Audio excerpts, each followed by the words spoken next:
Um grande bom dia, boa tarde, boa noite para você que está vendo esse vídeo. Sou Fadiola aqui do Rede Rapas e hoje vamos falar de um assunto que eu gosto bastante que ainda não abordamos aqui no canal, que são novelas que envelheceram mal. Na verdade, o que significa essa expressão? O que quer dizer? O que está por trás do conceito de envelhecer mal na teledramaturgia? E que novelas são essas que eu e Rafa Pereira selecionamos? Pois é, isso e muito mais você vai conferir comigo, sabe quando? Após a vinheta. No ar, mais um campeão de audiência. Bom, então vamos começar o vídeo de hoje contextualizando tudo.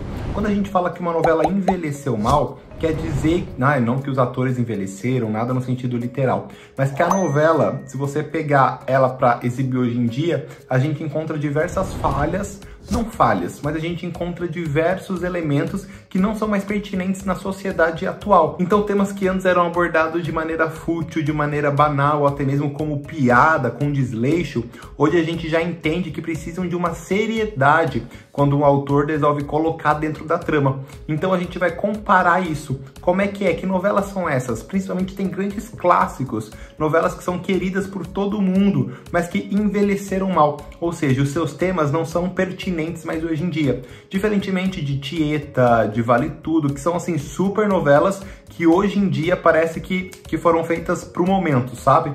O que isso não acontece. Então vamos começar com aquelas que tem uma coisa mais branda, né, para vocês começarem a entender qual que é a pegada do vídeo de hoje. Celebridade, por exemplo. Celebridade foi um sucesso na década, ali no início da década de 2000, teve o embate Maria Clara, Diniz e a Laura, assim, um embate que até hoje é lembrado, é ovacionado, principalmente pela surra no banheiro, mas o que acontece? Hoje em dia a trama principal da novela perde total sentido, porque ali meio que eles lutavam, que eles brigavam para ser capa de revista. E hoje em dia, numa era de blogs, de internet, de TikTok, o que as pessoas menos querem, o que elas não dão importância é para ser capa de revista. E é uma novela que o público teve uma memória afetiva muito boa, mas que demorou para ser exibida. Então aquela novela que, assim, não é como Uma Senhora do Destino, por exemplo, que marcou de fato. É uma novela que eu acredito que se viesse no finalzinho ali da década de 2000, 2008, 2009, até poderia fazer um sucesso maior, porque a sua reprise em 2017 foi um fracasso total. Então aí ela envelheceu mal nesse sentido, porque a abordagem era ser capa de revista, era coisas do tipo que hoje já não cabe mais para o que a gente está vivendo. E uma outra parada também é Malhação 1995. Então Malhação, a primeira temporada aí, quando começou, estreou, ela sim abordou vários assuntos polêmicos, vários assuntos sérios para aquela época. Mas também fez chacota com outros temas que hoje, com certeza, causariam bastante rebuliço.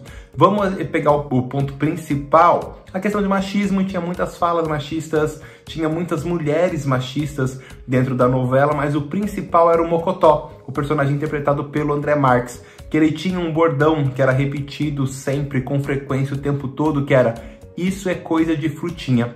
Hoje em dia, um personagem falar isso, tão bordão como esse, você já imagina uma polêmica que ia causar. Só que eu acho que a gente tem que parar para pisar um pouquinho no freio para conseguir diferenciar as coisas.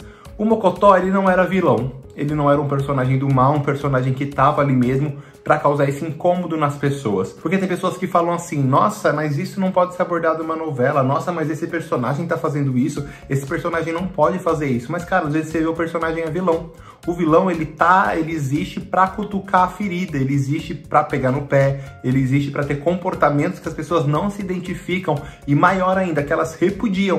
Então eu acredito que quando um autor ele decide pegar isso, mas colocar num vilão, um vilão racista, um vilão machista, um vilão homofóbico, eu acho que faz todo sentido, desde que ele tenha punição sobre os seus atos, senão fica aquela coisa o quê? Apronta, faz o que faz, comete crimes, porque isso são crimes, está na legislação, e acontece o que? A pessoa sai ilesa. Então foi isso que aconteceu em alguns dos exemplos que eu vou falar agora, daqui pra frente. Então esses dois que eu citei, de Malhação e de Celebridade, foram pequenas coisinhas ali que fizeram com que as tramas envelhecessem mal, mas olha que agora a gente vai mesmo, ó, entrar fundo nesse assunto.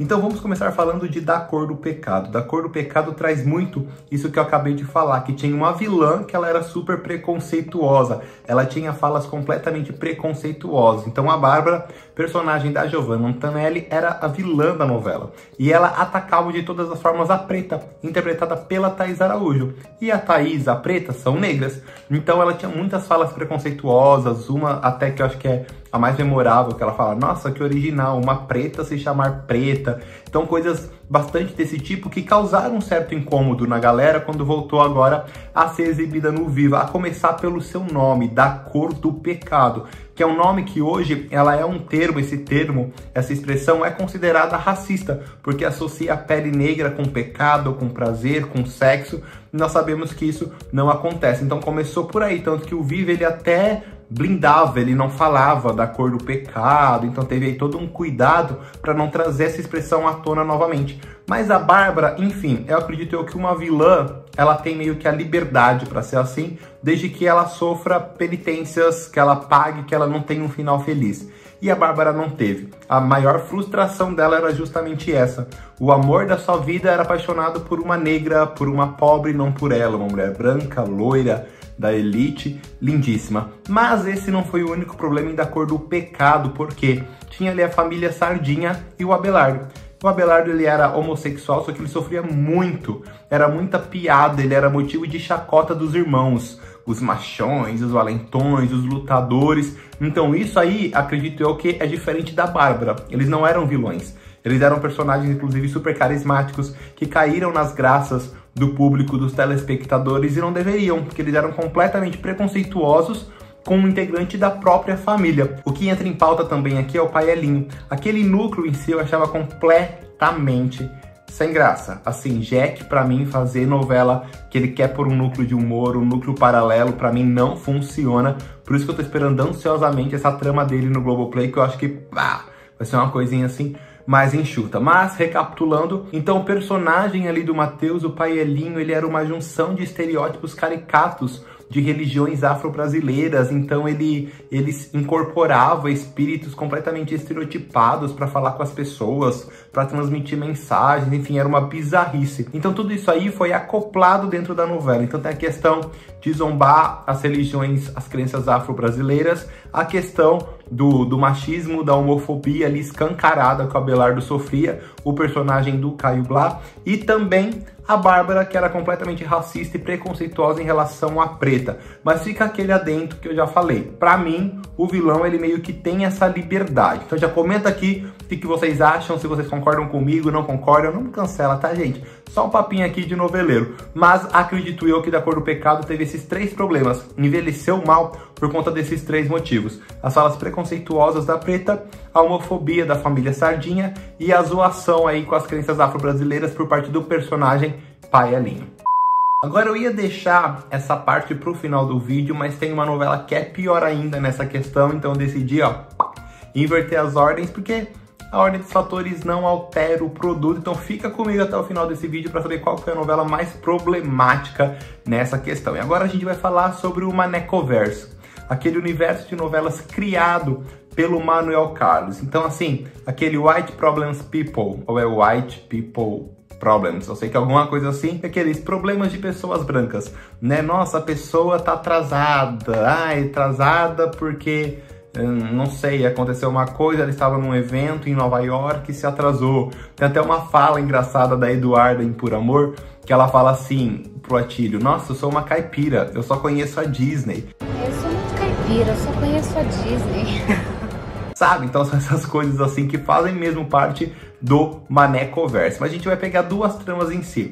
Laços de Família e Mulheres Apaixonadas, que apresentaram tramas assim, que hoje em dia não casam mais e que recentemente foram reprisadas. Uma pelo Viva, outra pelo Viva também, mas pela própria Rede Globo algum tempo atrás. Então vamos começar pela ordem cronológica, Laços de Família. Vamos começar citando o caso do Danilo com a Rita. Por quê? Porque é um caso que a gente via ali no começo que era um patrão completamente abusivo, que ele ia em cima da Rita, que ele tentava seduzir a Rita, que ele de todas as formas queria a Rita, e ele era casado com a Alma, personagem da Marieta Severo, que é um mulherão, mas ele era completamente interessado pela Rita, que era interpretada pela Juliana Paz. O que acontece? Passa o tempo, vai passando as investidas, a Rita começa a gostar dessas cantadas e acaba se entregando aí pro Garanhão. E ele é completamente machista, mas o que acontece? Ele tem aquela vibe de humor, aquela vibe divertido, aquela vibe cafajeste, que o público até hoje se identifica, vamos ser sinceros, assim, não tem tanto ranço, né, como, por exemplo, o personagem do Jackson Antunes em A Favorita, que era um cara que batia na mulher, um cara que era completamente abusivo, grosso, desrespeitoso, ele não tinha nenhuma veia cômica, nada assim que fizesse o público ter o mínimo de empatia por ele. O que não acontece com o Danilo.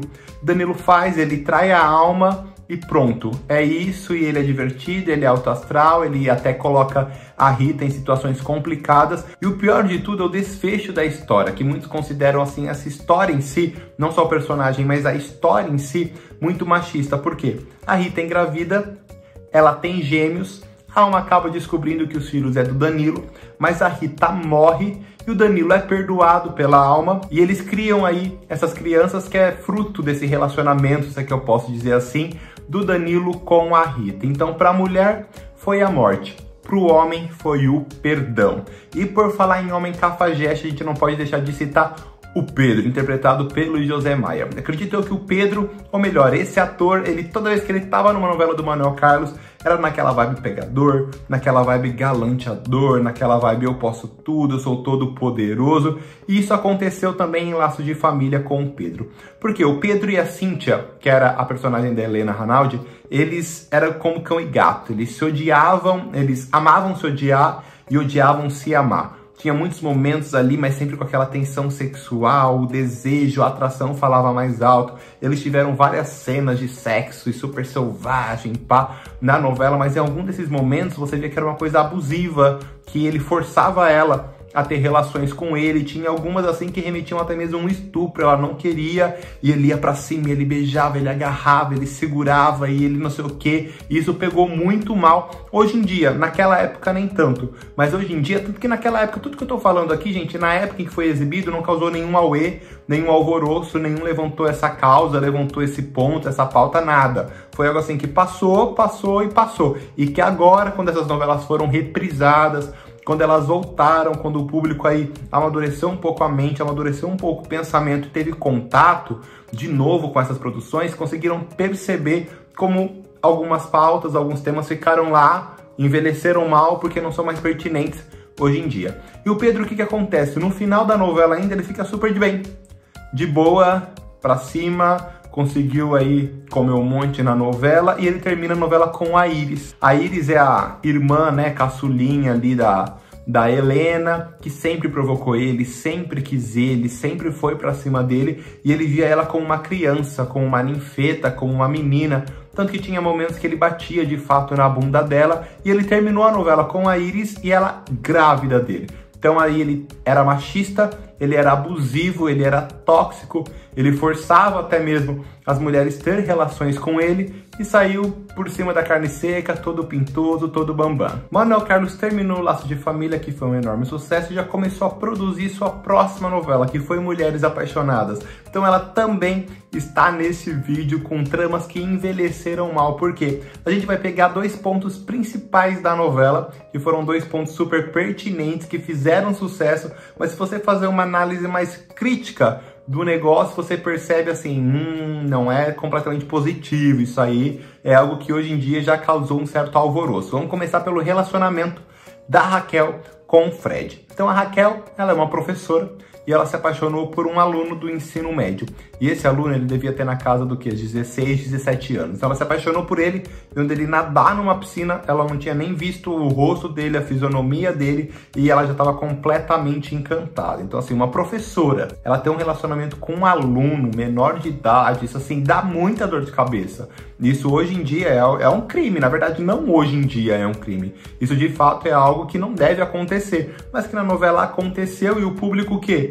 Pegou pegou afeto por isso. Por quê? Porque a Raquel ela era vítima de violência doméstica por parte do Marcos, o seu ex-marido, que espancava ela com uma raquete, batia nela, humilhava ela de todas as formas. E isso o Manuel Carlos fez muito bem, tanto que aumentou a denúncia, as denúncias de mulheres que denunciaram seus parceiros, seus maridos, que estavam em uma relação completamente agressiva, abusiva. Então o Maneco, que ele fez certo de um lado, ele fez errado do outro.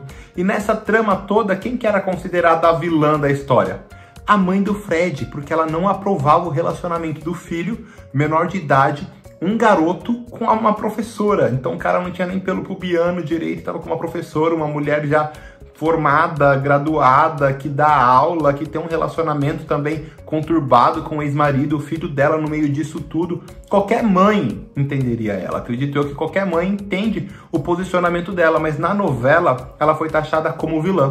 E um outro momento que também é bastante legal a gente trazer aqui para mostrar isso, lembra que eu falei que quando o vilão ele tem umas falas problemáticas, ele faz umas coisas que hoje em dia já não soam tão bem, eu até que perdoo?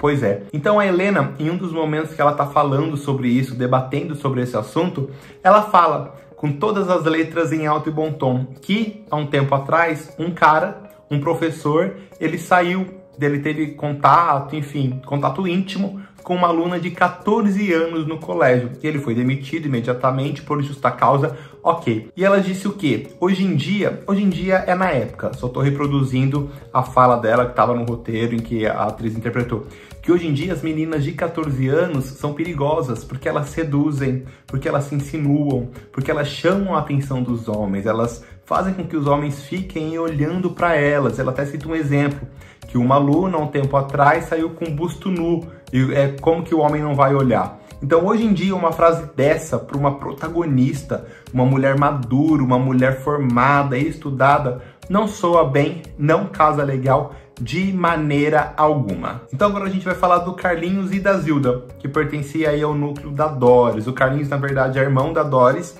a vilã que maltratava os avós. Então, Carlinhos, o que acontece? Um molecão também, só que ele ficava muito em cima da Zilda, que era a empregada. Então ele investia, ele ia pra cima, ele era quase assim um predador querendo a presa, sabe? Tanto que a primeira vez dele, ele perdeu com ela, as cantadas ali, os momentos sempre rolava uma passada de mão, uma mão boba aqui, uma mão boba ali, e isso não seria bem visto hoje em dia pelo público. Só que tinha aquilo que ele era carismático, divertido, ao contrário da irmã, ele tratava com muito zelo, com muito carinho os avós, então isso fez o público ter um apreço por ele, ser apegado a ele. Um outro ponto também é que a Zilda, ela era uma mulher negra, empregada, e dentro da novela ela não tinha um núcleo próprio, ela não tinha uma função nenhuma, ela apenas estava ali para servir os patrões. Engraçado que em Laços de Família também teve uma Zilda, e era exatamente assim, uma mulher negra apenas servindo os patrões da novela, sem uma história própria, sem um enredo, sem nada. Então ela só aparecia em cena como uma serviçal, só que no caso da Zilda, de Mulheres Apaixonadas, tinha esse aquém da relação dela aí com o Carlinhos. Bom, então agora vamos para o grande final do vídeo, vamos aí fechar com chave de ouro. Acredito eu que desde que vocês começaram a assistir o conteúdo de hoje, falaram assim, meu, o Fatiello tem que falar dessa novela. Pois é, gente, eu vou falar. Fina Estampa. Fina Estampa aí é um amontoado de problemas e de histórias envelhecidas de maneira completamente errônea, mas eu vou citar alguma delas. Vamos começar falando da Dagmar, personagem interpretada pela maravilhosa Cris. Gente, Crisiana, assim, é um mulherão de outro mundo, né, gente? Pelo amor de Deus, assim, é humilhação. Chega a ser humilhante uma mulher como a Crisiana, que ela chegou, pegou a beleza do mundo, o carisma do mundo. Eu sou completamente apaixonado pela Crisiana. Mas, pois bem, recapitula a rota, Rafael, volta pra rota. A gente vai falar da personagem dela, a Dagmar. A Dagmar era uma mulher simples, humilde, que trabalhava no bar do português, e o Albertinho chegou para trabalhar nesse bar, só que ele destratava muito dela, ele não gostava dela, ele humilhava ela, então assim, eram cenas absurdas, cenas que a gente ficava assim, meu, isso não tá acontecendo, que revoltava, pelo menos agora na edição especial que teve em decorrência da pandemia. Aí no final, o que aconteceu? O Albertinho não sofreu nada, porque ele estava sendo racista. Racismo é crime, racismo não tem justificativa, mas na novela teve. O que aconteceu? Ele contou que a ex-mulher dele, que era negra, traiu ele, foi embora com outro homem. Por isso que ele tratava a Dagmar assim, que ele olhava para Dagmar e ele lembrava desse momento conturbado que ele passou. Então, nesse caso, o racismo foi justificado, foi abrandado com um simples pedido de desculpas. A primeira palhaçada começa por aí. Agora a gente vai falar do personagem do Rodrigo Hilbert, que entrou aí quase no finalzinho da novela, em que ele interpretou o professor Alexandre.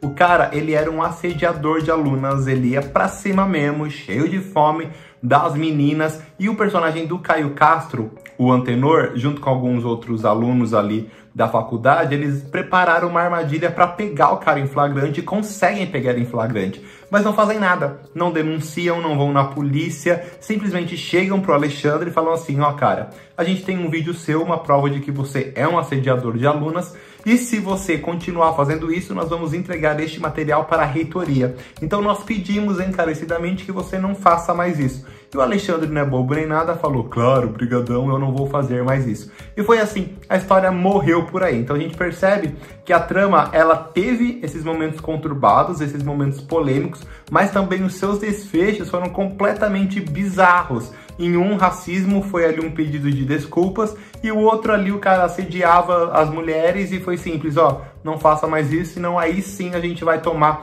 alguma atitude. Não, você tem que tomar atitude na hora, você não pode dar uma chance pro assediador se redimir, até porque a gente sabe que no momento quando é apropriado, quando pra ele é benéfico, ele vai falar que não vai fazer mais nada, mas a gente sabe que caráter é uma coisa que dificilmente muda. Bom, então antes da gente ir para a grande problematização de Fina Estampa, a gente não pode deixar de falar da Fabrícia, que era uma transexual que trabalhava ali na empresa, era uma marida de aluguel da Griselda do Pereirão. Acontece que naquela época a transexualidade não era um assunto tão debatido como é hoje em dia, não era tão defendido como é defendido hoje em dia. Pois bem, naquela época o que aconteceu? O personagem do Quinzé, interpretado aí pelo Malvino Salvador, expôs a Fabrícia na frente da loja inteira, na frente das outras funcionárias. Então ele falou que ela era trans, ele falou assim, coisas mesmo que não cabe a ninguém expor o outro dessa maneira, sabe? Se a pessoa é ok, é a vida dela, é o problema dela, ninguém não tem nada a ver com isso, ela já deve sofrer bastante em ter a coragem de assumir de fato quem ela quer ser, ou melhor, quem de fato ela é. Aí chega o cara e expõe, ó, ela é transexual, olha, ela não é mulher, não sei o que, chega aquelas falas que a gente sabe que hoje em dia causam muito problema e que na época passou batido, quase ninguém percebeu, quase ninguém levantou essa questão, mas eu tava preparando vocês já falando desses absurdos em Fina Estampa para falar da cereja do bolo da bizarrice, que é o Baltazar, o grande aí nome de Fina Estampa, interpretado pelo Alexandre Nero. O Baltazar, cara, sem palavras, era um cara machista, era um cara homofóbico, era um cara aí que todos os istas que pode existir você coloca nele. E ele tinha assim uma verdadeira adoração pela filha, que era algo até bizarro de ver. Teve até alguns momentos que o autor deixou nas entrelinhas que ele tinha algum caso com a filha, que ele abusava da filha. Teve uma cena mesmo em que ela foi pega na cama por ele, Baltazar flagrou a filha na cama com o namorado, ele falou assim, eu não aceito você com um homem, eu não aceito você na cama com outro homem. Então, quando eu olhei aquilo ali, eu mandei mensagem pro Rafa Pereira, eu falei, cara, você percebeu isso? Muita gente não percebeu. Inclusive, nós temos um vídeo aqui no canal em que nós citamos algumas mensagens subliminares desse tipo que estavam dentro das novelas e que muitas vezes nós não percebemos. E uma delas é do Baltazar, que ele deu alguns indícios ali. Lá no vídeo a gente cita outros momentos também dentro da novela em que aponta para esse caminho, em que ele também abusava da filha. Mas ele espancava a mulher. O cara literalmente espancava a mulher, batia na mulher e ela ficava, ai, Baltazar. A gente sabe que é muito difícil para uma mulher sair dessa relação, sair desse papel, dessa posição, porque ela sim, ela sofre, não é só agressão física não, psicológica também e muito forte. Então ela fica com medo, ela fica coagida, ela fica amedrontada o tempo inteiro. Só que o cara, ele caiu nas graças do público, porque ele era um carrascão, ele era mal-humorado, ele era assim, mal encaradão, pá, não sei o que. O público simplesmente amou o Baltazar. Tanto que o final dele, gente, foi um final feliz. O Baltazar ter um final feliz pra mim foi o fim da picada. Então o que acontece? Ele bate na mulher, só que ele é perdoado por ela. Aí na reta final da novela ele volta a bater nela também. Ela pega, cansa e expulsa ele de casa. Aí tem até a cena dele, né, sabe? Aquele cão arrependido, ele parado em frente ali à casa, com a chuva caindo, molhando ele todo. E ele é consolado por quem? Pelo Cro, que é vizinho ali de casa deles. Aí o Cro pega ele, dá toda aquela assistência, cuida dele ali durante aquela noite. E o Cro vai até a Celeste e fala pra Celeste assim: dá uma chance pro Baltazar, volta pro Baltazar. Aí ela aceita o Baltazar de volta na condição dele reconquistar ela outra vez. Gente, como que um tema, violência doméstica, é tratada dessa maneira dentro de uma novela? Então, como um cara como o Baltazar, que ele era agressor de mulheres, possivelmente abusava da filha, pelo que ficou nas entrelinhas ali do enredo, ele era super homofóbico com o Cro, ele tinha várias frases, várias expressões, vários momentos ali em que ele humilhava o Cro, simplesmente pelo fato do mordomo ser um homossexual. E ele saiu ilesão, saiu bam, saiu por cima da carne seca. Então todo mundo nessa novela que teve algum tipo de situação que hoje em dia a galera repudia, teve um final feliz lá, saiu bem, saiu por cima. Isso mostrava o quê? Que na época eles não se importavam. Isso a gente tá falando de 2011, quase 10 anos atrás. Então é considerado, entre aspas, recente. Bom, foi essas histórias, esses temas, essas novelas que nós decidimos abordar no vídeo de hoje. Com certeza tem outro aí enredo que fala dessa questão, e se vocês com certeza conhecem outras novelas que envelheceram mal. Por isso, use os comentários aqui para dizer o que achou do vídeo de hoje, desse tema. Deixem sugestões de outras problematizações em novelas que hoje em dia não funcionam mais. E quem sabe não vem aí parte 2, parte 3, que a gente sempre retorna com alguns temas que vocês pedem, que vocês também dão sugestão. Se ainda não curtiu esse vídeo, pô, faça isso. Esperamos que esse vídeo não envelheça mal, como que foi citado aqui hoje. Então curta, mete o dedinho aí no like, se inscreva no Rede Rafa se ainda não é inscrito. Seja muito bem-vindo a esse universo das telenovelas. Aqui não tem nenhum crítico, então um noveleiro, um espectador assim como você que tá aí do outro lado. E também ative as notificações, gente, que o YouTube ele tenta dar rasteira na gente, mas a gente cai atirando, já querendo ficar de pé. Então se você ativar as notificações, sempre que pintar um conteúdo novo por aqui,